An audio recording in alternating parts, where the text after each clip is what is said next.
प्यारे दोस्त नमस्कार। कैसे हैं आप सब लोग। उम्मीद करता हूं कि आप सब लोग अच्छे होंगे, बेहतरीन होंगे, लाजवाब होंगे, एकदम बिंदास होंगे और साथ ही बहुत अच्छे से आप लोग अपनी पढ़ाई को कर रहे होंगे। तो एक बार सभी दोस्त बताएंगे कैसे हैं आप सब लोग और कैसी चल रही है दोस्त आप लोगों की पढ़ाई।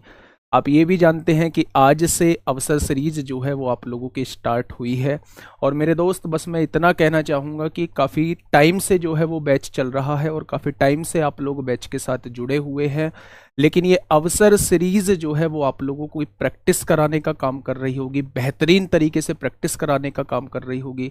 जैसे क्वेश्चंस पीछे पूछे गए हैं वैसे क्वेश्चंस आपके सामने लाने का काम कर रही होगी। यानी कुल मिला के मान के ये चलिएगा कि ये अवसर सीरीज जो है वो आप लोगों के एग्जाम में एक महत्वपूर्ण रोल प्ले करने वाली है। मेरे दोस्त मैं बस आप लोगों से ये कहूँगा कि पहले दिन जो है वो जिस जोश के साथ हम लोग जुड़ रहे होते हैं उसी जोश को आप लोग आगे बरकरार रखिएगा और फिर आप रिजल्ट देखेंगे तो रिजल्ट आप लोगों को एक शानदार रिजल्ट देखने को मिलेगा। आप लोगों ने बहुत बार हर बार मतलब मैं कहूँ बहुत बार नहीं, लगभग लगभग हर बार आप लोगों ने देखा होगा कि जब शुरुआत की क्लास होती है तो उसमें स्ट्रेंथ जो होती है एक अच्छी खासी स्ट्रेंथ होती है, लेकिन धीरे धीरे वो स्ट्रेंथ कम हो रही होती है और एक समय बाद जो है वही कांस्टेंट रह जाती है, मतलब जितने सीरियस बच्चे होते हैं। तो मैं बस आप लोगों से ये कहने की कोशिश कर रहा हूं कि अगर आप लोग फ्रेशर भी हैं, पहली बार तैयारी भी कर रहे हैं, चाहे आप लोग एक्सपीरियंस होल्डर भी हैं, मेरे दोस्त आप लोग कोशिश करिए कि लगातार इस सीरीज से जुड़े रहने का जुड़े रहने की कोशिश करिए। ये सीरीज जो है वो वास्तव में एक बेहतरीन सीरीज होने वाली है। आज से इस सीरीज की स्टार्टिंग हुई है और मेरे दोस्त जब तक फॉर्म निकल रहे होंगे तब तक हम इस सीरीज को जो है वो कंटिन्यू करने वाले हैं। अगर मैं बात करूं कि नोटिफिकेशन की डेट कब की है तो लगभग 27 अगस्त के आसपास आप लोगों को एसएससी जीडी के फॉर्म देखने को मिल रहे होंगे। तब तक जो है ये सीरीज कंटिन्यू चलने वाली है और इस सीरीज से आप लोगों को अपने अंदर जो है वो चेंजेस नजर आ जाएंगे। लेकिन उसके लिए आप लोगों को एक प्रण लेना होगा, एक मुझसे वादा करना होगा कि हम लोग जो है जब तक ये सीरीज चलेगी जब तक जुड़े रहेंगे और लगातार आपसे सीखते रहेंगे। और मेरे दोस्त बस मेहनत करने का आज ही प्रण लीजिए, आप देखना कि शानदार आप लोगों का रिजल्ट रहने वाला है। ज्यादा बात हम लोग नहीं करेंगे, बस आज अपने आप से एक वादा करिए। किसी और से वादा करने की आवश्यकता नहीं है, ना मुझसे कोई वादा करने की आवश्यकता है, केवल अपने आप से एक वादा करिए कि भाई मैं हर एक चीज करूंगा, चाहे वो बैच की क्लास हो, चाहे वो प्रैक्टिस सेट हो, मैं हर एक वो चीज करूंगा जो यहां शुरू होगी, क्योंकि मुझे इस बार जॉब लेनी है और हर हाल में किसी भी कीमत पे मुझे जॉब लेनी है। तो इन्हीं सभी चीजों के साथ मैं आज की क्लास को बेटा स्टार्ट करता हूं।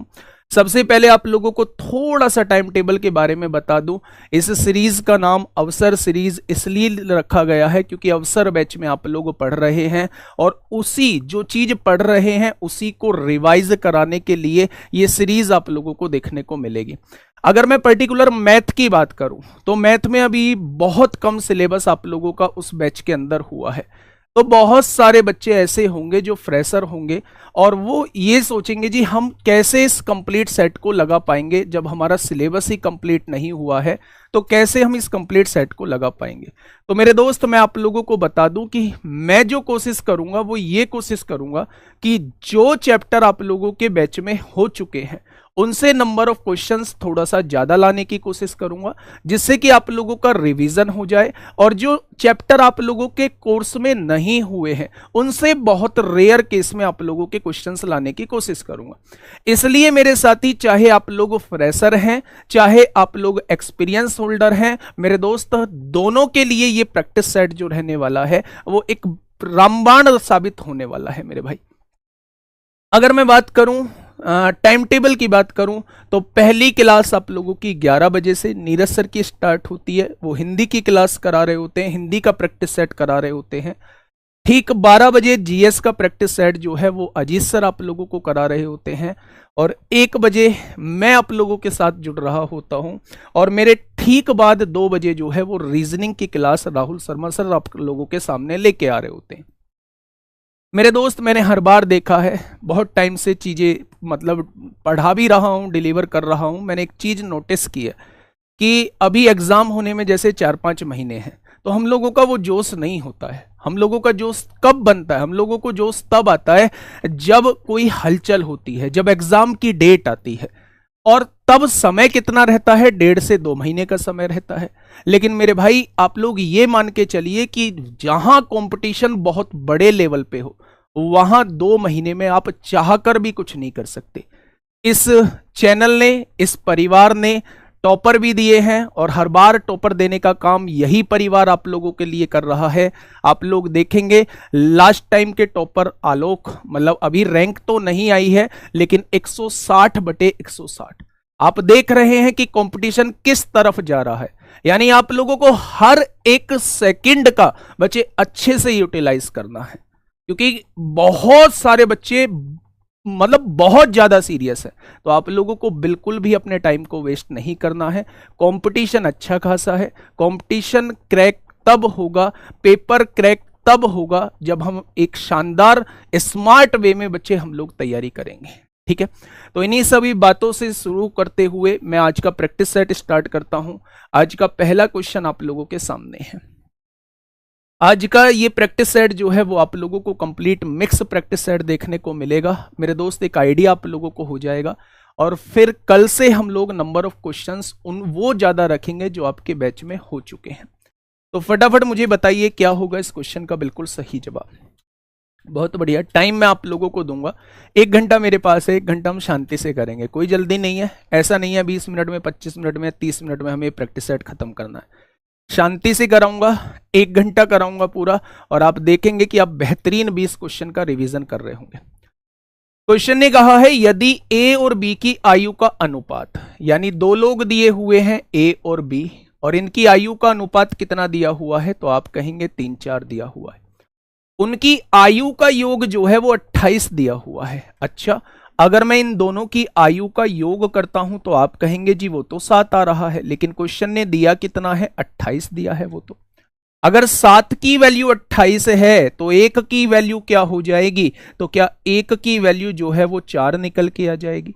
अगर 1 की वैल्यू 4 निकल के आ चुकी है तो मेरे भाई उसने, क्वेश्चन ने पूछा क्या है? क्वेश्चन ने पूछा है कि बी की आयु बताइए, बी की आयु कितनी होगी। यानी वो आप लोगों से 4 पार्ट की 4 यूनिट की वैल्यू पूछना चाह रहा है। तो 1 बराबर 4, तो 4 बराबर कितना हो जाएगा? तो बी की आयु जो हो जाएगी बेटा वो 16 वर्ष हो जाएगी। कितनी हो जाएगी? तो आप कहेंगे बी की आयु 16 वर्ष हो जाएगी। ठीक है, आसान क्वेश्चन था। एसएससी जीडी 26 फरवरी 2024 में आप लोगों से पूछा गया है। ठीक है, बहुत बढ़िया। Find the age of a, English में एज ऑफ ए पूछा गया है, जबकि हिंदी में एज ऑफ बी पूछा गया है। तो आप इसे एज ऑफ बी कर सकते हैं। ठीक है भाई, चलिए क्वेश्चन नंबर 2 की तरफ आइए मेरे भाई। क्वेश्चन नंबर 2 क्या कहता है? If x is equal to 3/8y and y is equal to 3/4z, तो what is the value of x y z, यानी एक्स वाई जेड का रेशो हम लोगों को बताना है। रेशो का एक बहुत छुटकू सा क्वेश्चन आप लोगों के सामने। फटाफट बताइए क्या होगा इस क्वेश्चन का बिल्कुल सही जवाब। देखिए थोड़ा सा ध्यान से समझिए, अगर ये y इधर गुणा में है तो जब इधर आएगा तो ये डिवाइड में आ जाएगा। तो x अपॉन वाई की वैल्यू क्या दी हुई है? तो आप कहेंगे 3/8 दी हुई है। ठीक है, z उधर मल्टीप्लाई में है, इधर आएगा तो ये डिवाइड में हो जाएगा। तो y/z कितना दिया हुआ है? तो आप कहेंगे 3/4 दिया हुआ है। कोई दिक्कत? तो आप कहेंगे जी कोई दिक्कत नहीं है। अब आपसे XYZ का रेशो पूछा है, आपसे वो इसका रेशो पूछना चाह रहा है। तो आप ये बताइए x और y का रेशो कितना है? तो आप कहेंगे 3/8 दिया हुआ है। y और z का रेशो कितना है? 3/4 दिया हुआ है। अगर आप लोगों का चैप्टर रेशो हो चुका है तो आप लोगों को क्लास में बताया गया होगा कि ये 2 जगह खाली है, इन दोनों जगह को पड़ोसी से फिल करना होता है। इसका पड़ोसी 8 है तो यहां 8 लिख दीजिए, इसका पड़ोसी 3 है तो यहां 3 लिख दीजिए। मेरे भाई यहां देखेंगे तो x की वैल्यू कितनी आ चुकी होगी? 9 आ चुकी होगी। y की वैल्यू कितनी आएगी? 24 आ जाएगी। और z की वैल्यू कितनी आएगी? तो आप कहेंगे 8 चौक 32 आ जाएगा। यानी एक्स वाई जेड का रेशो कितना आ जाएगा, तो आप कहेंगे 9, 24, 32 निकल के आ जाएगा। ऑप्शन नंबर डी इस क्वेश्चन का बिल्कुल सही जवाब हो जाएगा। ठीक है, चलिए ये देखो भाई क्वेश्चन नंबर 3 एसएससी जीडी में ही पूछा गया है। 23 फरवरी 2024 में आपसे पूछा गया है। पोल की व्यवस्था नहीं है, बस एक चीज लिखनी है, डी बी सी ए, इनमें से आंसर लिखना है। तो बहुत बड़ा कष्ट आप लोगों को नहीं झेलना है। पोल नहीं लगवाऊंगा मेरे भाई, है ना। तो जो अगर आपको लगता है कि ये आंसर होगा, उस आंसर को देने की कोशिश करना। ठीक है भाई। गुरुजी टिग्नोमेट्री के लिए कौन सी क्लास ले भाई? कहां से पधारे हो एसएससी जीडी की क्लास में टिग्नोमेट्री है? आ जाओ। क्वेश्चन नंबर 3 का जवाब क्या होगा? आराम से पहले क्वेश्चन पढ़ना है मेरे दोस्त, शानदार तरीके से पढ़ना, बहुत आराम से चीजों को पढ़ना। क्वेश्चन ने कहा है पंकज ने 2 बाइक खरीदी। पहली बाइक 24,000 में। पहली बाइक कितने की खरीदी है? 24,000 में खरीदी है। पहली बाइक की कीमत कितनी है? 24,000 है। और दूसरी बाइक जो है वो 20,000 रुपए में खरीदी है। दूसरी बाइक जो है वो 20,000 रुपए में खरीदी है। बहुत बढ़िया। अब क्वेश्चन ने कहा है पहली बाइक को 20% के लाभ पर और दूसरी बाइक को 30% की हानि पर उसने बेच दिया है। यानी पहली बाइक पर उसने 20% का लाभ कमाया। अगर मैं आपसे पूछूं भाई साहब उसने लाभ कितने का कमा दिया, तो आप कहेंगे जी उसने 4800 रुपए का लाभ कमा दिया। कोई दिक्कत? आप कहेंगे जी ना जी ना, कोई दिक्कत नहीं है। उसने कहा दूसरी बाइक को 30% की हानि पर बेचा। भाई साहब यहां हानि देख लो, हानि मतलब माइनस लगा दो, 30% की हानि पर बेचा है। यानी कि भैया जी उसने 6,000 रुपए यहां गवा दिए हैं। 3 दूनी 6,000 रुपए हो गए। यानी भाई साहब इस बाइक पर उसने 4800 रुपए कमाए हैं, लेकिन इस बाइक पर उसने 6,000 रुपए गवा दिए हैं। तो मामला घाटे में चला गया है, क्योंकि गवाने वाली जो संख्या है वो बड़ी है। 4800 रुपए कमाए, 6,000 रुपए गवा दिए, यानी ओवरऑल जो उसे घाटा हुआ वो कितने रुपए का घाटा हुआ? तो आप लोग कहने वाले हैं भाई साहब पूरे सौदे पर 1200 रुपए का घाटा हो गया। 1200 रुपए का घाटा हो गया। तो गलती से लाभ पे टिक मत कर देना, 1200 को देखो और ऑप्शन डी लगा दो। नहीं, 1200 का हुआ जरूर है लेकिन घाटा हुआ है, तो ऑप्शन नंबर 20 क्वेश्चन का जवाब आ जाएगा। ठीक है, चलिए नेक्स्ट क्वेश्चन, क्वेश्चन नंबर 4। बड़ा प्यारा क्वेश्चन है, बड़ा लाजवाब क्वेश्चन है। फटाफट से मुझे बताइए क्या होगा इस क्वेश्चन का बिल्कुल सही जवाब? क्या हो जाएगा इस क्वेश्चन का मेरे भाई बिल्कुल सही जवाब? फटाफट से बताइए। आज ही क्लास में सर ने कराए थे, बहुत बढ़िया बात है, रिवीजन हो गया आपका, है ना, रिवीजन हो गया मेरे भाई। तो देखो एक चीज मैं आप लोगों को बता दूं, जो चीज मैं बता रहा हूं वो चीज एक शानदार चीज मैं बता रहा हूं, आप उसे नोट करते हुए चलिएगा। जो भी चीज आप लोगों को अलग सीखने को मिल रही है, लेकिन अगर आपको लगता है कि मेरे दोस्त ये चीज हो चुकी है, तो फिर आप बस सॉल्व करिए। ठीक है, जैसे इस क्वेश्चन की बात करता हूं, कभी भी आप लोगों को क्वेश्चन के अंदर 2 चालें दी गई हो, आपसे कहा हो अगर कोई व्यक्ति इतनी चाल से जाता है तो वो इतनी लेट या इतनी पहले पहुंच जाता है, अगर कोई व्यक्ति इतनी चाल से जाता है तो वो इतनी लेट और इतनी पहले पहुंच जाता है, तो बताइए दूरी क्या है?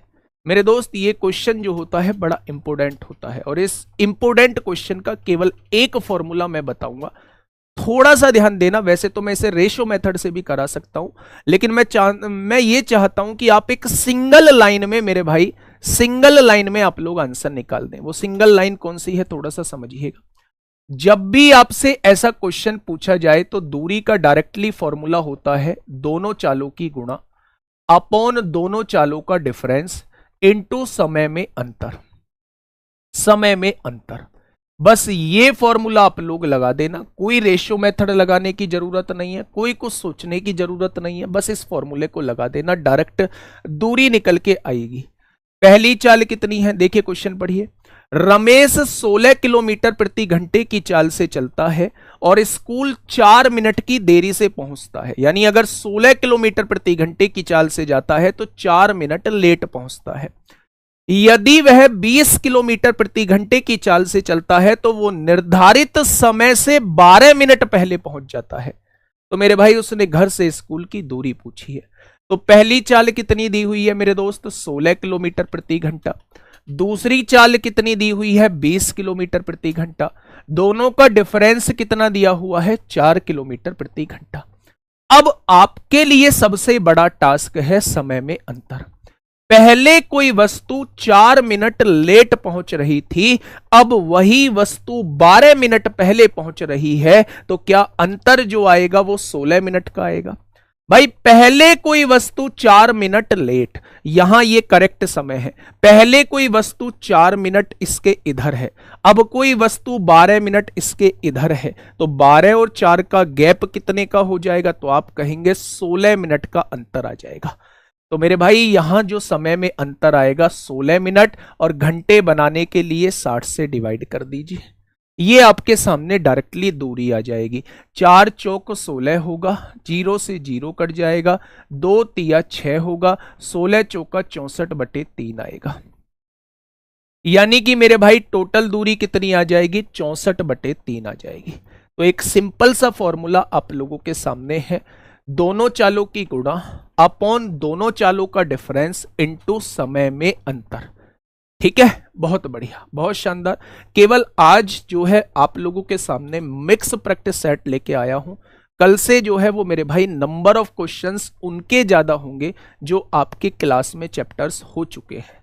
ठीक है, चलिए नेक्स्ट क्वेश्चन आप लोगों के सामने, क्वेश्चन नंबर 5। नंबर सिस्टम मुझे लगता है आपकी क्लास में हो चुका है, नंबर सिस्टम आप लोगों की क्लास में हो चुका है।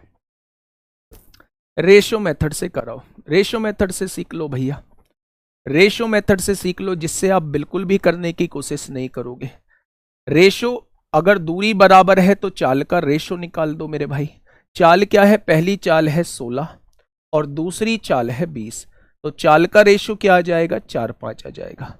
जो चाल का रेशो होता है उसी का उल्टा जो होता है वो समय का रेशो हो जाता है, उसी का उल्टा समय का रेशो हो जाता है। यानी अगर मैं कहूं तो कितने का डिफरेंस आ रहा है, तो आप कहेंगे डिफरेंस जो आ रहा है वो 1 का आ रहा है। अगर ये 1 का डिफरेंस आ रहा है तो उसने डिफरेंस कितने का दिया है समय में, 12 मिनट और 4 मिनट, 16 मिनट का डिफरेंस दिया है। यानी मेरे भाई 1 बराबर 16 तो 5 बराबर, यानी पहले जो समय लग रहा होगा वो 80 मिनट का समय लग रहा होगा। पहले जो समय लग रहा होगा वो कितने मिनट का समय लग रहा होगा, 80 मिनट का समय। और अब जो समय लगेगा वो 64 मिनट का समय लगेगा। क्या ये बात क्लियर है? पहले समय 80 मिनट का लग रहा होगा, अब समय 64 मिनट का लगेगा। लेकिन ना तो उसने समय आपसे पूछा है, ना तो पहले वाला समय पूछा है, ना अब वाला समय पूछा है, उसने केवल आपसे दूरी पूछी है। और अगर मैं आपसे दूरी का फॉर्मूले की बात करूं कि दूरी का फॉर्मूला क्या होता है, तो दूरी का फॉर्मूला होता है चाल गुणा समय। भाई साहब पहले वाली चाल कितनी थी, 16 किलोमीटर प्रति घंटा, और पहले वाला समय कितना था, 80 मिनट। घंटे में बनाना है, 60 से गुणा कर दो, 60 से भाग कर दो, ये घंटे में कन्वर्ट हो जाएगा। घंटे से घंटे कट गया, 0 से 0 कट गया, 2 चौक 8, 2 तिया 6, यहां से भी 64/3 आ जाएगा। ये मेरे भाई रेशो मेथड होता है, ये मेरे दोस्त रेशो मेथड होता है, जिसकी कोई जरूरत नहीं है। मैंने कहा ना, जब भी ऐसा क्वेश्चन दिखाई दे तो इस मेथड को कभी मत लगाना। कॉन्सेप्ट जरूर है, लेकिन मेरे भाई ये सिंगल लाइन में आप लोगों को आंसर देके जाएगा, सिंगल लाइन में आंसर देके जाएगा। दोनों मेथड मैंने आपके सामने बता दिए हैं, कॉपी में छाप देना। नेक्स्ट क्वेश्चन बताइए, नेक्स्ट क्वेश्चन क्या हो जाएगा इस क्वेश्चन का बिल्कुल सही जवाब। क्वेश्चन ने कहा है 31 गुणा 32 गुणा 33। बड़ा आसान क्वेश्चन है, बोर्ड पे निगाह जमाना। आप पहली बार पढ़ रहे हैं, दूसरी बार पढ़ रहे हैं, फर्क नहीं पड़ता, बोर्ड पे निगाह जमाना, हर एक बच्चा समझेगा इस क्वेश्चन को। अगर इसको 5 से भाग देना चाहता हूं तो मेरे भाई उसका शेषफल कितना होगा, तो आप 5 से डिवाइड करिए। 5 छंग 30 होता है, 1 बचेगा। 5 छंग 30 होता है, 2 बचेगा। 5 छंग 30 होता है, 3 बचेगा। इस फल 3 ही बचेगा, रिमाइंडर 3 नहीं बचेगा। अब बीच में गुणा लगाए, गुणा कर दीजिए, 3 दूनी 6 एकम 6 हो जाएगा। अब 6 को फिर 5 से डिवाइड करिए मेरे भाई, तो आप कहेंगे 5 एकम 5 हो जाएगा, तो शेषफल कितना बचेगा? 1 बचेगा। तो इस क्वेश्चन का जवाब क्या हो जाएगा? अगर आप इस पूरे को 5 से भाग देते हैं तो शेषफल कितना हो जाएगा? तो आप लोगों का जवाब होगा शेषफल जो रहेगा वो 1 रहने वाला है। ये बात क्लियर है? चलिए, बहुत आसान क्वेश्चन था, बहुत सिंपल क्वेश्चन था। क्वेश्चन नंबर 6 पे आइए। एक छुटकू सा क्वेश्चन और आप लोगों के सामने है, फटाफट बताइए क्या होगा। गुड आफ्टरनून भाई, गुड आफ्टरनून, है ना। आज मुझे ऐसा लगता है कि बच्चा कम है और पूरी तरीके से उसने अपना समय जो है वो आज के रिजल्ट को देने में लगा हुआ। आज वो गवर्नमेंट बनाने में बिजी है थोड़ा सा, है ना, भारत में सरकार बनाने में बिजी है वो। ठीक है, चलिए फटाफट बताइए क्या होगा इस क्वेश्चन का बिल्कुल सही जवाब। बहुत बढ़िया, आंसर देने की कोशिश करो। मतलब आप इतने बड़े बड़े मैसेज लिख कैसे देते हो? मुझे बड़ा ताज्जुब सा होता है कि आप इतने बड़े बड़े मैसेज लिख कैसे देते हो। चलिए फटाफट बताइए। दीपक अपनी मेज का मूल्य क्रय मूल्य से 50% अधिक अंकित करता है। क्या कोई ऐसा योद्धा क्लास में मौजूद है जो इतनी बात का मुझे मतलब समझा पाए? दीपक अपनी मेज का मूल्य जो है वो क्रय मूल्य से 50% अधिक अंकित करता है। यानी अगर क्रय मूल्य मानने वाली बात आएगी तो आप एकदम तुरंत 100 रुपए मानोगे, और इससे 50% ज्यादा अंकित करता है यानी कि ये दुकानदार 150 रुपए की चिट चुपका देता है। भाई 50% ज्यादा अंकित करने का क्या मतलब है? 150 रुपए की चिट चुपका देना। अब वह इस पर कुछ छूट देता है, वो छूट हम लोगों को नहीं पता है, लेकिन 10% लाभ कमाता है। वो छूट के बाद भी 10% लाभ कमाता है। तो मेरे भाई 10% लाभ तब होगा जब 100 रुपए की वस्तु 110 में बेची जाएगी, तभी तो 10% लाभ होगा। अब वो कह रहा है जी भाई साहब छूट का प्रतिशत बताइए, छूट कितनी है? तो आप ये बताइए 150 रुपए रेट डला हुआ है, 110 रुपए की आपने बेच दी है, तो छूट कितने की दे दी? आप कहेंगे 40 की। और आप ये जानते हैं क्योंकि आपका ये चैप्टर हो चुका है कि छूट जो दी जाती है हमेशा एमआरपी पे दी जाती है। तो 100 पर कितनी हो जाएगी मेरे भाई? यहां से 5 दूनी 10 होगा, 5 तिया 15 होगा, 40 दूनी 80/3 हो जाएगा। और 80/3 का मतलब कितना होता है? 26.66% होता है। यानी कि ऑप्शन नंबर बी इस क्वेश्चन का जवाब हो जाएगा। जितने बच्चों का ऑप्शन नंबर बी आया है बिल्कुल सही जवाब है। दोबारा से समझ लो, मैं कोई वस्तु 100 रुपए में खरीद के लेके आया, मैंने 50% ज्यादा रेट डाल दिया, तो मेरे भाई 150 डाल दिया। अब मैंने उस पर कुछ छूट दी, लेकिन मैं फिर भी 10% लाभ कमा गया, यानी 100 की वस्तु को मैं 110 में बेच गया भाई साहब। तो छूट कितने की दे दी? आप कहेंगे 150 की चीज और 110 में बेच दी, तो 40 की छूट दे दी। अच्छा, ये छूट किस पर दे दी? हमेशा अंकित मूल्य पर। तो 100 पर कितना हो जाएगा? आप कहेंगे 26.66% की छूट आपने दे दी है। ठीक है, बहुत बढ़िया। चलिए नेक्स्ट क्वेश्चन आप लोगों के सामने, क्वेश्चन नंबर 7। फटाफट बताइए क्या होगा इस क्वेश्चन का बिल्कुल सही जवाब। एक बेहतरीन क्वेश्चन आप लोगों के सामने। 13 विद्यार्थियों के औसत अंक जो थे वो 130 थे। 13 विद्यार्थी हैं और उनका औसत कितना दिया हुआ है? 130 आप लोगों को दिया हुआ है। बहुत बढ़िया भाई, 13 विद्यार्थी थे, 13 विद्यार्थियों का औसत जो दिया है वो 130 दिया है। लेकिन बाद में यह पाया गया कि एक विद्यार्थी के अंक गलती से 32 के स्थान पर 23 दर्ज कर दिए गए। यानी 32 के स्थान पर राइट कितने थे? राइट तो बेटा 32 थे, लेकिन दर्ज कितने कर लिए गए? क्या दर्ज जो है वो 23 कर लिए गए? हाँ या ना भाई साहब, दर्ज कितना करना चाहिए था? 32 करना चाहिए था, लेकिन कर कितने दिए भैया जी? 23 कर दिए। ठीक है, तो क्वेश्चन ने कहा है उनके अंकों का सही औसत क्या है। भाई साहब, ये जो 9 अंक आपने कम जोड़े हैं ना, इन 9 अंकों को आप लोगों को ज्यादा जोड़ना होगा, क्योंकि 32 अंक सही अंक थे, आपने 23 दर्ज कर दिए हैं, तो पहले 9 अंक कम दर्ज कर दिए थे। अगर आप सही औसत निकालना चाहते हो तो 9 अंक आपको ज्यादा जोड़ने होंगे, यानी कि 9 अंक आपको ज्यादा जोड़ने होंगे। उन 9 को बेटा 13 में बांट दो, उन 9 को 13 में बांट दो कि हर एक व्यक्ति के हिस्से में कितने कितने अंक आएंगे। तो आप कहेंगे 0 पॉइंट यहां 90, 13 छिंग 78 हो जाएगा, 12 बचेगा, 13 निम्मा 117। क्या हर एक व्यक्ति के हिस्से में 0.69 अंक आएंगे? यानी पहले से हर एक व्यक्ति के पास 130 अंक थे, अब हर एक व्यक्ति के पास 0.69 और अंक आएंगे। तो क्या अब हर एक व्यक्ति के पास जो है 130.69 अंक होंगे, यानी नया औसत जो हो जाएगा वो 130.69 हो जाएगा। बात समझ में आई? बेटा दर्ज कितने किए हैं? 32। होने कितने दर्ज कितने किए हैं? 23 किए हैं। होने कितने थे? 32 होने थे, यानी 9 कम किए हैं। अगर 9 कम किए हैं तो हमें सही औसत लाने के लिए 9 और बढ़ाने होंगे। अगर 9 और बढ़ाने होंगे तो मेरे दोस्त 9 इन 13 लोगों में बांट दो, क्योंकि सबके हिस्से में आएंगे। तो 9 को जब मैंने 13 लोगों में बांटा तो हर एक व्यक्ति के हिस्से में इतने अंक और आए, यानी हर एक व्यक्ति के बेटा इतने अंक और बढ़ गए। तो 130 में जब इसे जोड़ेंगे तो अब नया औसत जो हो जाएगा वो 130.96 हो जाएगा। ठीक है, चलिए बहुत शानदार। नेक्स्ट क्वेश्चन, ये एक ऐसा चैप्टर जिससे 80% जनसंख्या अगर जीडी से जुड़ी हुई है तो वो इस क्वेश्चन को पढ़ते ही कह देगी कि भाई साहब ये चैप्टर हमारा वीक है। जबकि मैं आप लोगों को ये बता दूं कि मेरे दोस्त ये चैप्टर बड़ा आसान चैप्टर होता है। यही मैथ के अंदर एक ऐसा चैप्टर होता है जिसमें फॉर्मूला याद करो और आंसर पाओ, तुरंत आंसर पाओ। तो मेरे दोस्त इससे घबराना नहीं है।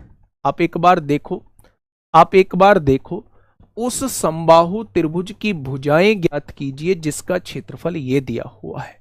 अगर आप लोग कैसे भी करके मुझे समबाहु त्रिभुज का क्षेत्रफल बता दोगे तो मैं इसका आंसर एक ही स्टेप में निकाल दूंगा। तो आप कहेंगे जी समबाहु त्रिभुज का क्षेत्रफल जो होता है वो √3/4 a² होता है। यही समबाहु त्रिभुज का क्षेत्रफल होता है। और क्षेत्रफल दिया कितना है मेरे भाई? 16√3 दिया है। क्या यही क्षेत्रफल दिया है? ये 4 मेरे भाई डिवाइड में है, इधर आएगा गुणा में आएगा। ये √3 गुणा में है, इधर आएगा डिवाइड में आएगा। √3 से √3 कट जाएगा। a² की वैल्यू 16 चौका 64 आएगी। अगर यहां से स्क्वायर हटेगा, वर्ग हटेगा, यहां वर्गमूल लगेगा तो बेटा a की वैल्यू कितनी आ जाएगी? और a ही समबाहु त्रिभुज की भुजा होती है।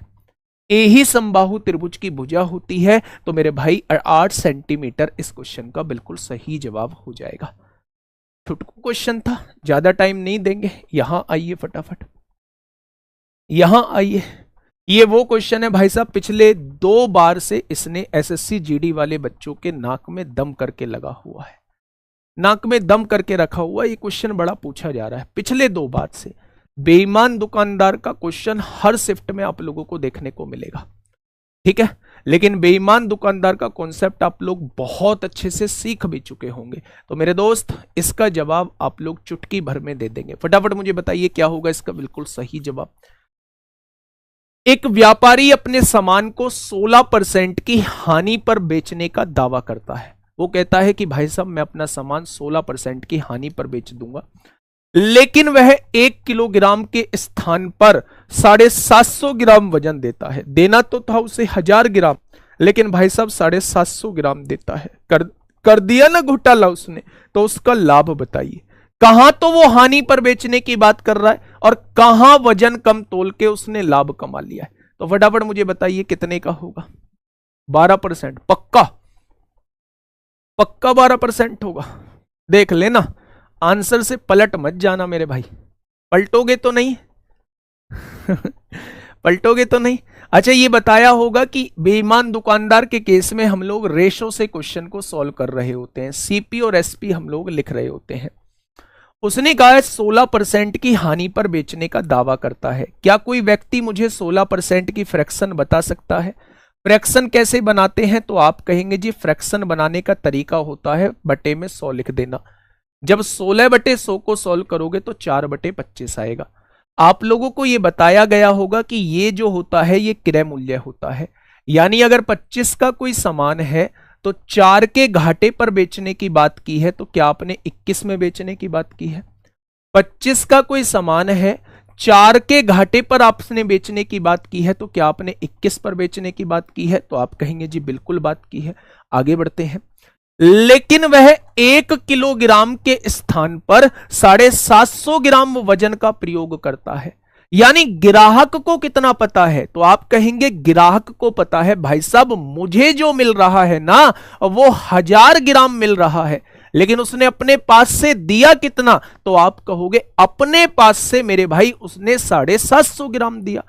तो जितना ग्राहक को पता है वो आप एसपी में लिख दीजिए। ग्राहक को पता है जी मुझे 1000 ग्राम मिलने वाला है, और जितना उसके पास से गया है उसे सीपी में लिख दीजिए, उसने अपने पास से 750 ग्राम दिया है। क्या ये बात क्लियर है? बस अब आप इसे सॉल्व कर लीजिए। कोई चीज कट रही है तो काट दो। 25 तिया 75, 25 चौका 100 हो जाएंगे। 3 से काटोगे 7 बार कटेगा, यानी 25 का सामान कितने में बेच दिया होगा? 28 में बेच दिया होगा, हाँ या ना? यानी अगर मैं कहूं 25 का सामान 28 में बेच दिया तो फायदा कितने का? तो आप कहेंगे 3 का। फायदा होता किस पर है? हमेशा क्रय मूल्य पर। तो 100 पर कितना हो जाएगा? तो आप कहेंगे जी 12% का फायदा हो जाएगा। तो बहुत बहुत बधाई हो आप लोगों के 12% आंसर के लिए।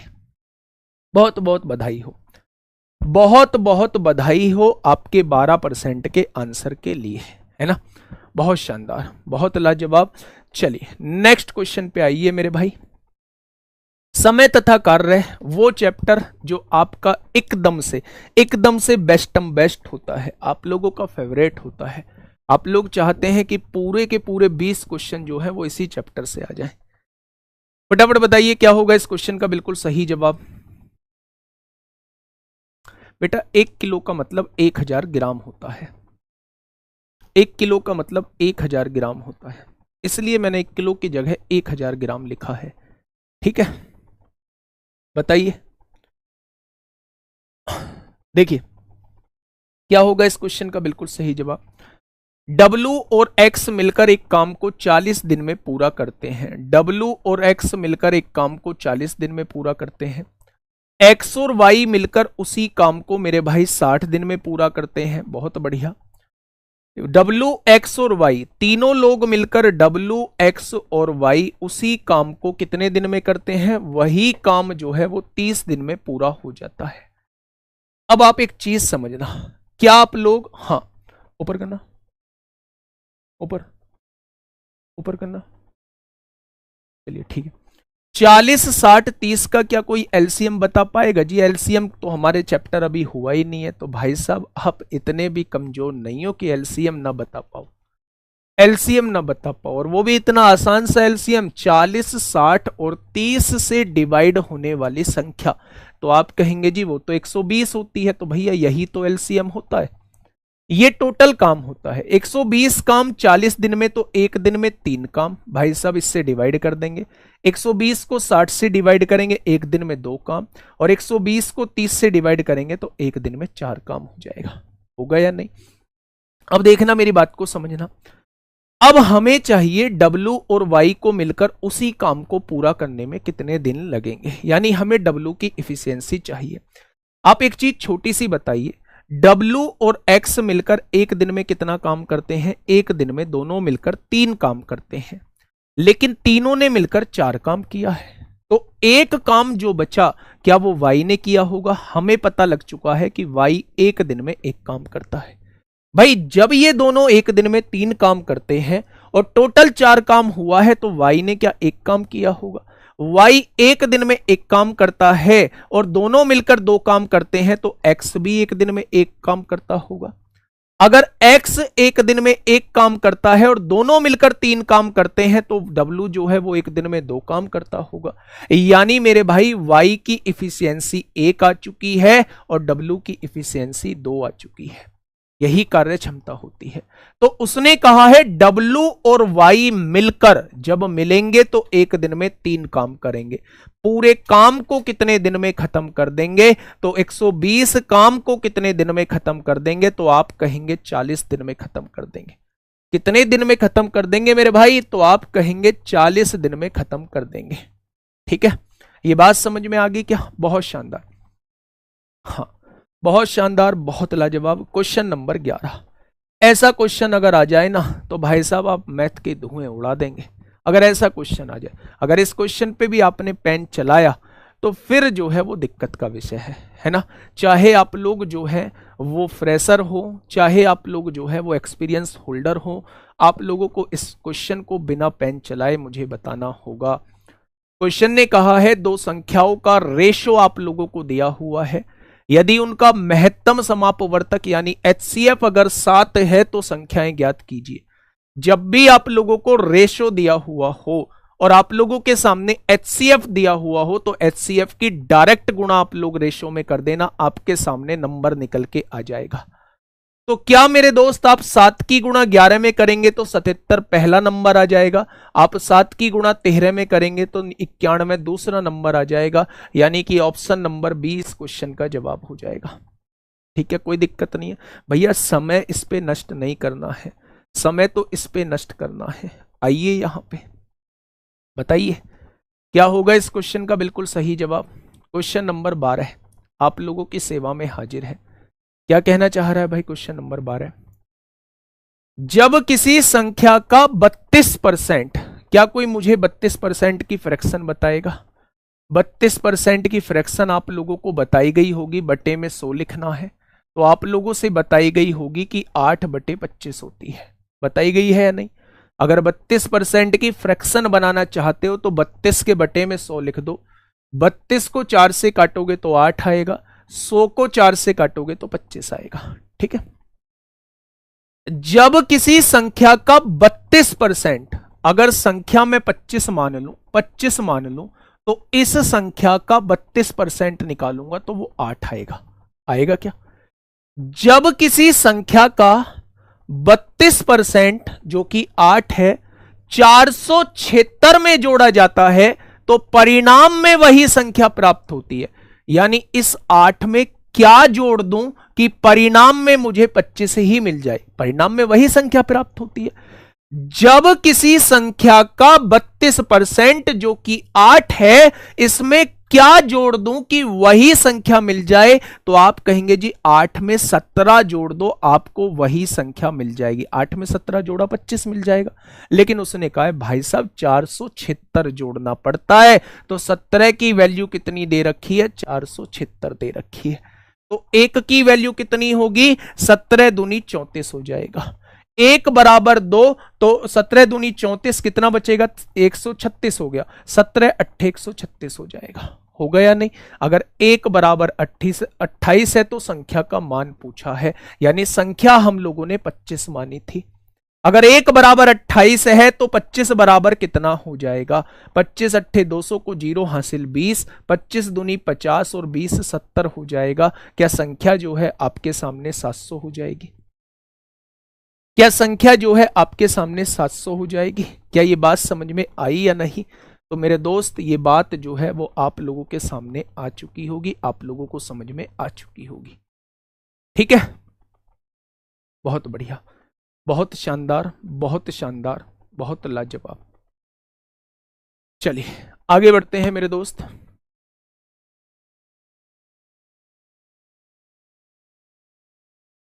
अच्छा एक बात मुझे बताओगे? बहुत छोटी सी बात पूछने जा रहा हूं।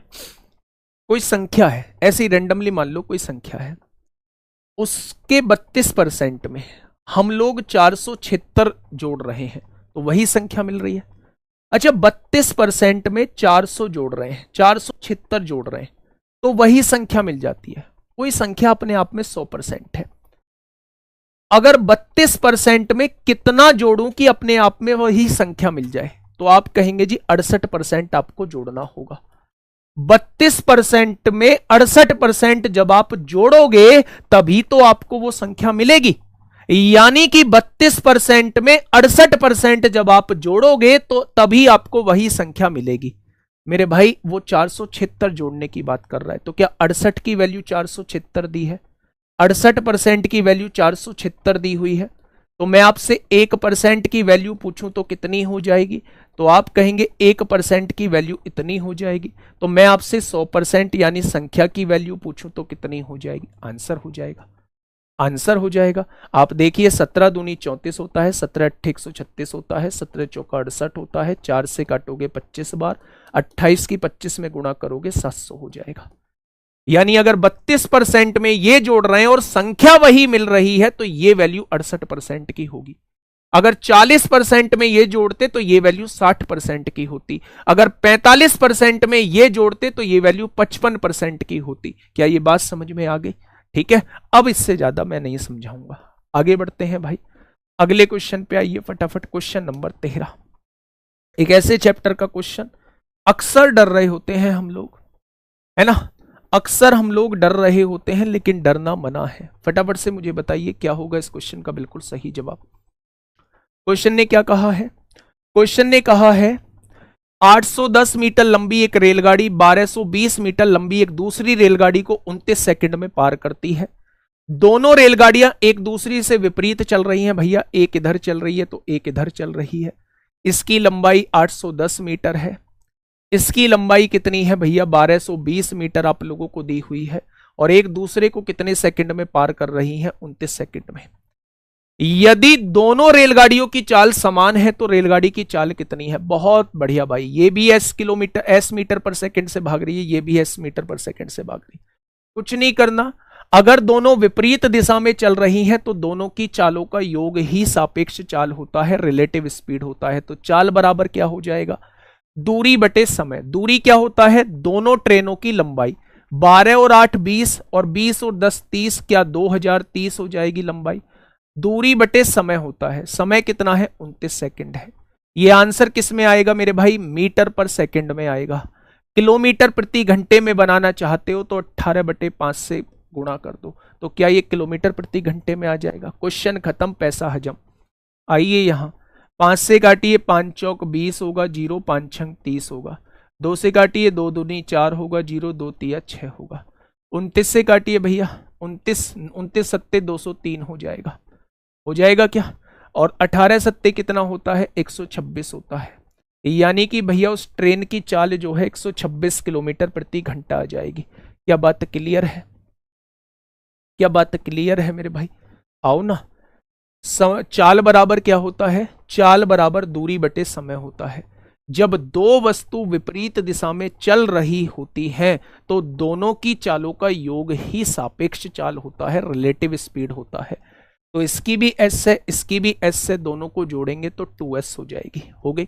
दूरी बटे समय, दूरी जो होती है दोनों ट्रेनों की लंबाइयों का योग होता है, अपॉन समय कितना दिया है? 29 दिया है। 2 गुणा में है, भाग में आएगा। ये मीटर में था, ये सेकंड में दिया हुआ था, जबकि ऑप्शन किलोमीटर प्रति घंटे में है। तो मीटर पर सेकंड को किलोमीटर प्रति घंटे में बनाने के लिए 18/5 से गुणा करते हैं, तो एस की वैल्यू कितनी हो जाएगी? 126 किलोमीटर प्रति घंटा हो जाएगी। ठीक है भाई, आइए अगले क्वेश्चन पे आइए। क्वेश्चन नंबर 14, फटाफट बताइए क्या होगा इस क्वेश्चन का बिल्कुल सही जवाब। गुरुजी लेवल अप करो। भाई साहब जरूरत ही नहीं है, जरूरत ही नहीं है लेवल अप करने की। लेवल अप करने की जरूरत पड़ रही है तो मेरे दोस्त सही प्रैक्टिस हो चुकी है, बस ऐसे ही फिर मॉक टेस्ट लगाओ, फिर प्रैक्टिस सेट की आपको आवश्यकता नहीं है। ठीक है, साधारण ब्याज की दर पर एक निश्चित धनराशि 8 वर्षों में स्वयं की 5 गुना हो जाती है। यानी 1 रुपए उधार ली है तो कितनी बन जाती है? 5 बन जाती है। कितने वर्षों में? 8 वर्षों में।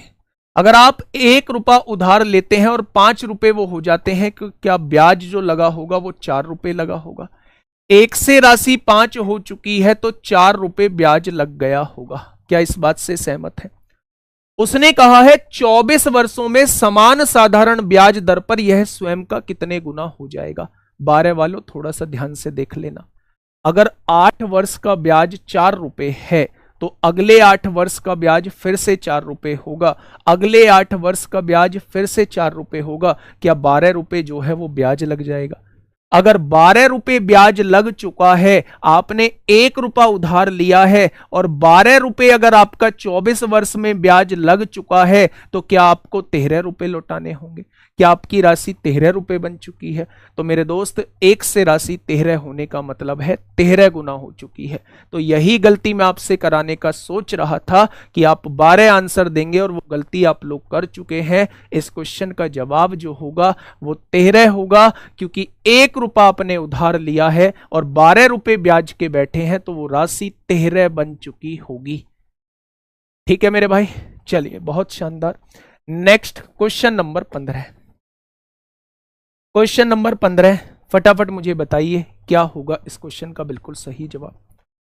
क्वेश्चन नंबर 15 का बताएंगे क्या होगा इस क्वेश्चन का बिल्कुल सही जवाब।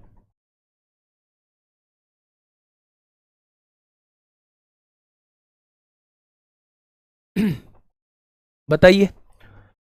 क्वेश्चन ने कहा है यदि कुल वस्तुओं का 80%, कुल वस्तुओं का 80% 20% के लाभ पर बेचा जाता है। अगर मैं आपसे कहूं भाई कुल वस्तुओं का 80%, टोटल वस्तु मैंने 100 मान ली, टोटल वस्तु थोड़ी देर के लिए मैंने 100 मान ली, कुल वस्तुओं का 80%, क्या 80 हो जाएगा? अगर 20% के लाभ पर बेचा जाता है तो क्या आप कह देंगे कि 120% पर बेचा जाता है? मेरे भाई, किसी भी वस्तु को 20% के लाभ पर बेचने का मतलब है सामान को 120% पर बेचना। किसी भी वस्तु को 30% के लाभ पर बेचने का मतलब है सामान को 130% पर बेचना। यानी कि मेरे भाई, अगर मैं आपसे कहूं किसी टोटल वस्तुओं के 80% वस्तुएं, क्या 80 हो जाएंगी? वो 20% के लाभ पर बेची जाती हैं, तो क्या वो 120% पर बेची जाती होंगी? यानी 80 वस्तुएं जो है वो 96 रुपए की बेची जाती होंगी। आगे बढ़िए। शेष वस्तुओं को, बेटा 80 वस्तुएं बेची जा चुकी हैं, तो शेष कितनी बची? 20 वस्तुएं बची। उन्हें 30% की हानि पर बेचा जाता है। अगर 30% की हानि पर बेचा जाता है तो क्या उन्हें 70% पर बेचा जाता होगा? भाई 30% की हानि हो गई तो मेरे भाई क्या 70% पर उन्हें बेचा जाता होगा? तो मेरे दोस्त, अगर आप देखोगे तो ये वस्तु 14 रुपए की बेची जाती होंगी। यानी कि मैं अगर कहूं कि टोटल माल कितने का बेचा जाएगा, तो आप कहेंगे टोटल माल 110 का बेचा जाएगा। टोटल माल खरीदा कितने का था, तो आप कहेंगे 100 का। टोटल माल बेचा कितने का गया है, तो आप कहेंगे 110 का। तो फायदा कितने का हो गया, तो आप कहेंगे फायदा जो है वो 10% का हो गया। मेरे भाई, खरीदा कितने में था? 100 में। बेचा कितने में है? 110 में। तो फायदा कितने का हो गया, तो आप कहेंगे 10% का। ठीक है, आइए नेक्स्ट पे फटाफट मुझे बताइए क्वेश्चन नंबर 16 का क्या हो जाएगा बिल्कुल सही जवाब। क्वेश्चन नंबर 16 क्या होगा इस क्वेश्चन का बिल्कुल सही जवाब। एक बेहतरीन क्वेश्चनों में से एक क्वेश्चन, ये थोड़ा सा आप लोगों के लिए बढ़िया क्वेश्चन है दोस्त। फटाफट मुझे बताइए क्या होगा इस क्वेश्चन का बिल्कुल सही जवाब। 2200 रुपए पर 1.5 वर्ष के लिए प्राप्त चक्रवृद्धि ब्याज जो है वो इतना है। अर्धवार्षिक दर दे रखी है, अर्धवार्षिक दर। तो वार्षिक ब्याज की दर कितनी होगी? मेरे दोस्त, मूलधन कितना है, तो आप कहेंगे 2200 रुपए है। अगर मूलधन में ब्याज जोड़ दूंगा तो क्या मिश्रधन बन जाएगा? भाई जोड़ना एक बार, तो 0.8 तो 0.8 ही आएगा। जोड़िए इसमें 6 और ये 36 पीछे ऐसे का ऐसे ही हो जाएगा। 8 और 2 10 को 0 हो जाएगा। 3 और 2 5 और 1 6 हो जाएगा। क्या इतना हो जाएगा? मेरे भाई 2200 रुपए आपने उधार लिया है, 1.5 वर्ष के लिए चक्रवृद्धि ब्याज पर है, ब्याज इतना हो जाता है। अगर मूलधन में ब्याज जोड़ दूंगा तो मिश्रधन हो जाएगा। अच्छा, जब अर्धवार्षिक है, रेट जो है वो अर्धवार्षिक है, तो समय में 2 की गुणा करते हैं। तो मेरे दोस्त, अगर ये 1.5 वर्ष है तो क्या वो 3 वर्ष का 3 हाफ ईयर का क्वेश्चन बन जाएगा? क्योंकि अर्धवार्षिक है। अर्धवार्षिक में बच्चा हम लोग क्या करते हैं, हम लोग जो है वो समय में 2 की गुणा करते हैं और रेट में 2 का भाग करते हैं। ठीक है, तो मूलधन आप लोगों को 2200 दिया हुआ है। अगर इसमें ब्याज जोड़ दोगे तो ये मिश्रधन बन जाएगा। अब इन दोनों का रेशो निकाल लो। एक जीरो हटाओगे, एक जीरो यहां लगाओगे, 11 से काटोगे, 11 दूनी 22, 2000 हो जाएगा। 11 पंजे 55, 5 बचेंगे, 11 चौक 44, कितना बचेगा, 11 अट्ठे 88, 11 अट्ठे 88। फिर देखिए मेरे भाई, 4 से काटेंगे, 4 पंजे 20, 2 जीरो आ जाएगा, 4 एकम 4, 1 बचेगा, 4 एकम 4, 1 बचेगा, 4 तिया 12, 2 बचेंगे, 4 सत्ते 28, 4 दूनी 8 होगा। फिर 4 से काटिए, 4 एकम 4, 4 दूनी 8, 4 पंजे 20, 4 दूनी 8, 4 तिया 12 होगा, 4 सत्ते 28 होगा, 4 तिया 12, 4 चौक 16 होगा, और 1 बचेगा, 4 तिया 12 हो जाएगा। क्या रेशो ये आ चुका है? अब देखिए मेरी बात को समझना, अगर ये 3 हाफ ईयर का क्वेश्चन है तो मेरे दोस्त इसका घनमूल निकाल दीजिए। अगर ये 2 का क्वेश्चन होता तो हम इसका वर्गमूल निकाल रहे होते। अगर ये 4 का क्वेश्चन होता तो इसकी पावर 1/4 हम लोग कर रहे होते।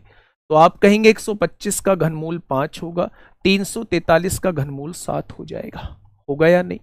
5 से राशि 7 हो जाती है, कितना ब्याज लगेगा, 2 रुपए। कितने रुपए पर? 5 रुपए पर। तो 100 पर कितना हो जाएगा? क्या आप कहेंगे कि एक अर्धवार्षिक में जो दर रहेगी वो 40% रहेगी? क्या आप लोग कहेंगे कि एक अर्धवार्षिक में जो दर रहने वाली है वो 40% रहने वाली है? उसने पूछा है वार्षिक ब्याज की दर बताइए, यानी वो पूरे साल की ब्याज की दर पूछना चाह रहा है। भाई हाफ ईयर पे ही तो क्वेश्चन सॉल्व कर रहे हैं, यानी एक अर्धवार्षिक की दर 40% है तो पूरे साल की दर कितनी हो जाएगी? 80% हो जाएगी। तो मेरे भाई ऐसे केस में हम लोग क्या करते हैं, हम लोग प्रिंसिपल लिख देते हैं, प्रिंसिपल में इंटरेस्ट जोड़ के अमाउंट लिख देते हैं, दोनों का रेशो निकाल लेते हैं। अगर 2 साल का क्वेश्चन होता है तो स्क्वायर रूट निकाल देते हैं, अगर 3 का क्वेश्चन होता है तो क्यूब रूट निकाल देते हैं। ये जो है 5 से 7 राशि हुई है तो 2 ब्याज लगा है, कितने रुपए पर? 5 पर। तो 100 पर कितना हो जाएगा मेरे भाई? 40% एक अर्धवार्षिक की रेट हो जाएगी। तो मेरे दोस्त पूरे साल की रेट कितनी होगी? तो आप कहेंगे 80% हो जाएगी। ठीक है, बहुत बढ़िया। चलिए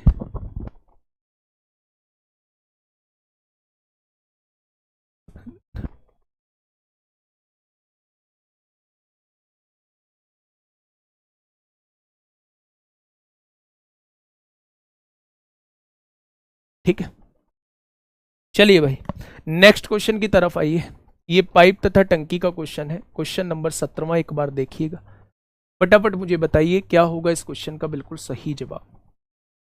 एक बार देख लेना, ये आपके सामने ही पीडीएफ रहेगी, वीडियो रहेगी। भाई मैं एक ही क्वेश्चन को 3-3, 4-4 बार हाँ नहीं बता सकता, है ना। 2 बार मैंने बता दिया है, आप देखना, दोबारा से देख लेना। 2-3 क्वेश्चन में आपको डाउट हो सकता है, उन्हें दोबारा से देख लेना, हर एक चीज समझ में आ जाएगी। मैंने शुरुआत में कहा था ना बच्चे, थोड़ी सी तो मेहनत आपको करनी पड़ेगी। अगर आप ये सोच रहे हैं कि हर एक चीज जो है वो दिमाग में डल जाएगी, इसके बाद हमें पढ़ने की आवश्यकता नहीं है, तो फिर भाई ऐसा नहीं होगा। ठीक है, आपको थोड़ा सा पढ़ना पड़ेगा। समझ नहीं आया है सर क्या करें? कुछ नहीं करना भाई, पढ़ना पड़ेगा। पाइप ए किसी टैंक को 2 घंटे में भरता है। पाइप ए किसी टैंक को 2 घंटे में भरता है। पाइप बी जो है वो किसी टैंक को 6 घंटे में भरता है। सुबह 10 बजे पाइप ए को खोल दिया जाता है। यदि पाइप बी को सुबह 11 बजे खोल दिया जाए तब टैंक कितने समय भर जाएगा? तो मेरे दोस्त 2 और 6 का एलसीएम 6 हो जाएगा। 1 घंटे में 3 लीटर भरेगा, ये 1 घंटे में 4 लीटर भरेगा। इसे कितने बजे खोला गया है? इसे सुबह 10 बजे खोला गया है। और इसे कितने बजे खोला गया है? 11 बजे। ठीक है मेरे भाई, अब ये समझिए कि अगर 10 बजे इसे खोला गया है तो जब तक इसके खुलने का समय हुआ होगा तब तक ये 1 घंटा चल चुका होगा। और ये 1 घंटा, 1 घंटे में कितना भरता है पानी? ये 1 घंटे में 3 लीटर भर देता है, यानी टंकी में 3 लीटर पानी पहुंच चुका होगा और समय जो है वो 11 बज चुके हैं। अब मुझे ये बताइए कि पानी बचा कितना है? केवल 3 लीटर और भरा जाना है। भाई टोटल टंकी कितने लीटर की है? 6 लीटर की। उसमें से 3 लीटर भरा जा चुका है, 11 बजे 3 लीटर और भरा जाना है। अब ये दोनों मिलके भरेंगे मेरे भाई, 11 बजे तो दोनों का चलने का टाइम है, तो ये 1 घंटे में 4 लीटर भरते हैं, तो 3 लीटर कितने घंटे में भरेंगे? तो मेरे भाई 3/4 घंटे में भरेंगे। इसे मिनट बनाने के लिए 60 की गुणा कर दीजिए, यानी कि आप लोग कहेंगे कि 15 तिया 45 मिनट में ये पूरा भर रहे होंगे। यानी 11 बजे के बाद इन्हें 45 मिनट और लगेंगी, 11 बजे के बाद 45 मिनट और लगेंगी इस पूरी टंकी को भरने के लिए। भाई 10 से 11 बजे तक तो ये अकेला चलेगा, अकेला 3 लीटर पानी भर देगा, तो बचा कितना? केवल 3 लीटर। 11 बजे ये भी चल रहा है, ये भी चल जाएगा, तो 1 घंटे में 4 लीटर, तो 3 लीटर कितने घंटे में? 45 मिनट में। यानी 11 बजे के बाद 45 मिनट और लगेंगे, यानी 11:45 पर पूरी टंकी भर जाएगी। ठीक है, चलिए next question, question number 18। Question number 18 आप लोगों के सामने है। ये क्वेश्चन बड़े अच्छे से परसेंटेज में आप लोगों को कराया गया होगा, और ये परसेंटेज का अपने आप में फेवरेट टॉपिक होता है, इंपोर्टेंट टॉपिक होता है। ठीक है, क्वेश्चन ने क्या कहा है मेरे दोस्त, है ना, कार का मूल्य 50% की वार्षिक दर से घटता है। 50% के हिसाब से घट रहा है। 50% के हिसाब से घटने का मतलब, यानी पहले कार का मूल्य 2 था, तो अब 1 घट के 1 रह जाता है। ठीक है, यदि इसका वर्तमान मूल्य 75,000 है, तो 3 वर्ष पहले इसका मूल्य कितना था? भाई पहले वर्ष 2 से 1 हुआ, दूसरे वर्ष 2 से 1 हुआ, और तीसरे वर्ष जो है वो 2 से 1 हो गया। यानी कि अगर 3 साल पहले 8 था, तो वर्तमान में इसका मूल्य कितना है मेरे भाई? 1 है। वर्तमान में इसका मूल्य कितना है? 1 है। और उसने वर्तमान में मूल्य कितना दिया है? 75,000 दिया है। 75,000 दिया है, तो 1 बराबर 75,000, तो 3 साल पहले कितना मूल्य हो जाएगा? तो आप कहेंगे मेरे भाई कितना? 8 पंजे 40 को 0 हासिल 4, 8 सत्ते 56 और 4 60 हो जाएगा। तो आप कहने वाले हैं भैया जी 6 लाख होगा। मेरे दोस्त कितना होगा? तो आप कहेंगे 6 लाख हो जाएगा। ठीक है, चले नेक्स्ट क्वेश्चन और लास्ट क्वेश्चन, आज का 20वां क्वेश्चन आपके लिए होमवर्क में रहेगा। सिंप्लीफिकेशन का क्वेश्चन है आप लोगों के सामने। दोस्त जरूर बताना क्लास कैसी लगी है ना, और कल से कोशिश करूंगा, एक बार मैं आपका सिलेबस देख लूंगा कौन कौन से चैप्टर आपके हो चुके हैं, और उन्हीं के क्वेश्चंस मोस्टली मैं उठा के लाऊंगा, कुछ क्वेश्चंस अलग रख दूंगा। ठीक है, जिससे आप लोगों की अच्छी प्रैक्टिस हो जाए। ठीक है मेरे भाई, चलिए बोर्ड मास के नियम पर आधारित है। सबसे पहले ब्रैकेट नहीं है, ऑफ नहीं है, तो डिवाइड करना पड़ेगा। 444 को 2 से डिवाइड करेंगे, 222 आएगा। बहुत बढ़िया। फिर मल्टीप्लाई करना होगा, 8 एकम 8 होगा, 8 चौक 32 होगा, 26 तिया 78 होगा। इन दोनों को जोड़ेंगे, 8 2 10 को 0 हासिल 1, 2 और 2 4 और 1 5, 3 2 5, 550 में से 78 घटा दो, 10 में से 8 गए 2, 14 में से 7 गए 7, 472 इस क्वेश्चन का जवाब हो जाएगा। ऑप्शन नंबर डी इस क्वेश्चन का बिल्कुल सही जवाब हो जाएगा। एक ऐसा क्वेश्चन अब आप लोगों के सामने लेके आ रहा हूं जो मेरे दोस्त मजा आएगा आप लोगों को करने में। तो एक बार कहेंगे खुल जा सिमसिम, है ना। क्वेश्चन लेके आ रहा हूं घर के लिए, जो आप लोग 20वां क्वेश्चन करेंगे, अगर 20वें क्वेश्चन पे आपने 3000 जवाब दे दिए तो मैं समझूंगा आज का लेवल जो है वो डाउन है। अगर 20वें क्वेश्चन पे आपने जवाब नहीं दिया तो फिर आपको बोलने का कोई हक नहीं है मेरे भाई कि आप लोग लेवल को बढ़ाओ। ठीक है, खुल जा सिमसिम, तो ये खुल गई भैया सिमसिम। ये लो एक साधारण सा क्वेश्चन, एक साधारण सा क्वेश्चन आप लोगों के सामने है। ठीक है मेरे भाई, मन लगा के पढ़ाई करिए। सबसे जरूरी ये नहीं है कि कितना समझ में आया, वो तो आ जाएगा, धीरे धीरे सब चीज हो जाएंगे।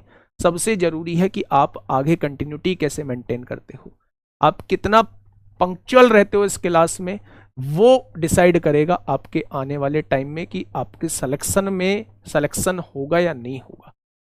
सिलेक्शन के लिए बच्चा कंटिन्यूटी बहुत जरूरी है। ठीक है, आज के लिए इतना ही, मिलेंगे कल एक बेहतरीन क्लास के साथ।